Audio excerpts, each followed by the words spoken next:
नमस्कार विद्यार्थी मित्रांनो, शुभदा विद्यालय यूट्यूब चॅनलमध्ये पुन्हा एकदा आपल्या सर्वांचं मनापासून स्वागत. आज आपण इयत्ता 9वीच्या वर्गाचा भूगोल विषयाचा तास घेणार आहोत आणि या तासाला आपण भूगोलाची प्रथम सत्र परीक्षेची प्रश्नपत्रिका उत्तरासहित सोडवणार आहोत. ही प्रश्नपत्रिका आपल्याला चालू शैक्षणिक वर्षासाठी नक्कीच उपयोगी ठरणार आहे.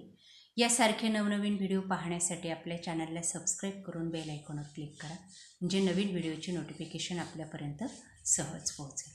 त्याचबरोबर यानंतर होणाऱ्या परीक्षांच्या प्रश्नपत्रिका पाहण्यासाठी डिस्क्रिप्शन बॉक्समध्ये दिलेली प्लेलिस्ट अवश्य पहा.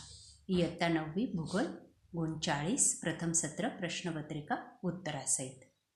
प्रश्न पहिला 1. अचूक पर्याय निवडा 4 गुणांसाठी. 1. सममूल्य रेषा एकमेकींपासून दूर असल्यास घटकातील बदल तीव्र असतो. 2. त्रिभुज प्रदेश हे तृतीयक स्वरूपाचे भूरूप होय. 3. हिमगवर हे हिमनदीच्या खनन कार्यामुळे तयार होते. 4.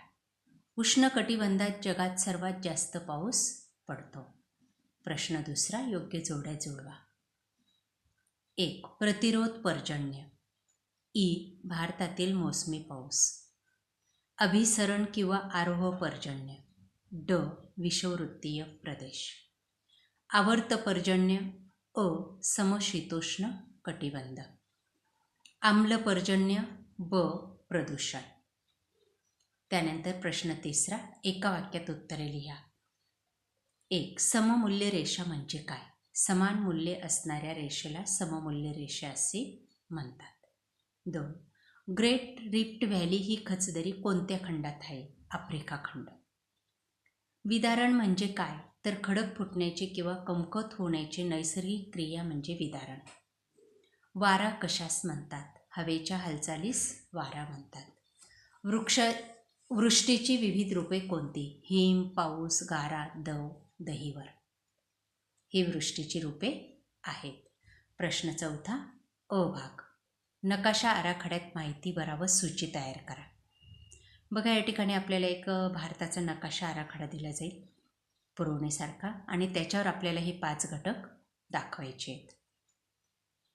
नंतर आ भाग. नकाशा वाचन करून त्याखालील प्रश्नांची उत्तरं लिहा 4 गुणांसाठी. लोकसंख्या वितरणाचा नकाशा दिलेला आहे. 1. नकाशात कसले वितरण दाखवले आहे? लोकसंख्येचे. 2. कोल्हापूर जिल्ह्यातील वितरण कोणत्या पद्धतीने दाखवले आहे? टिंब पद्धतीने. 3. दिशांच्या संदर्भात दाट ते विरळ लोकसंख्येचे वितरण स्पष्ट करा. उत्तरेकडे जास्त तर पश्चिमेकडे कमी असं वितरण आहे. सर्वात मोठा गोल असलेल्या ठिकाणी लोकसंख्या किती आहे? 20 लाख. सर्वात कमी लोकसंख्या असलेला तालुका गगनबावडा. या पद्धतीने आपण नकाशात पाहून या प्रश्नांची उत्तरं लिहायची आहेत. प्रश्न 5, भौगोलिक कारणे लिहा 6 गुणांसाठी. 1. बॅरन बेटाचा आकार शंकूसारखा होत आहे. 2. दहिवरामुळे कायिक विदारण होते. 3. रासायनिक विदारणात पाण्याची भूमिका महत्त्वाची ठरते. 4. वाढत्या खोलीनुसार सागर जलाचे तापमान विशिष्ट खोलीपर्यंत कमी होत जाते. त्यानंतर प्रश्न 6, आकृती काढा आणि खालील प्रश्नांची उत्तरं लिहा. वलीकरण, हिमोड व त्याचे प्रकार. किंवा खाली दिलेल्या आलेखाचं वाचन करून त्या खाली दिलेल्या प्रश्नांची उत्तरं लिहा. बघा, पहिला प्रश्न. 3000 मीटर खोलीत सागराचे तापमान किती आहे? 4 अंश. वाढत्या खोलीबरोबर तापमान, क्षारता, घनता यापैकी काय कमी होते? तापमान व क्षारता कमी होते. किती खोलीनंतर या घटकातील बदल शून्यवत होतो? 1000 मीटर. किती खोलीपर्यंत या घटकातील बदलाचे प्रमाण जास्त आहे? 500 मीटर.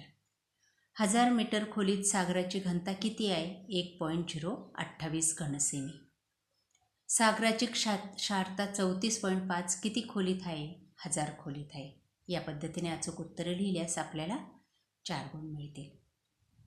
त्यानंतर 7वा प्रश्न, सविस्तर उत्तरे लिहा 8 गुणांसाठी, कोणतेही 2. 1. हिमोडचे प्रकार कोणते? 2. अंतर्गत भूहालचालींमध्ये भूपृष्ठावर कोणत्या प्रकारचे बदल होतात? 3. वितरणाच्या नकाशांचे उपयोग व प्रकार स्पष्ट करा. या प्रश्नांची उत्तरं पाहण्यासाठी आपल्या चॅनलची भूगोलाची प्लेलिस्ट अवश्य पहा. अशा प्रकारे विद्यार्थी मित्रांनो, आज आपण इयत्ता 9वीची भूगोल विषयाची प्रथम सत्र परीक्षेची प्रश्नपत्रिका उत्तरासहित या ठिकाणी सोडवलेली. आपल्याला हा व्हिडिओ नक्कीच उपयोगी ठरणार आहे. यासारखे नवनवीन व्हिडिओ पाहण्यासाठी आपल्या चॅनलला सबस्क्राईब करून बेल आयकॉनवर क्लिक करा. थँक्यू.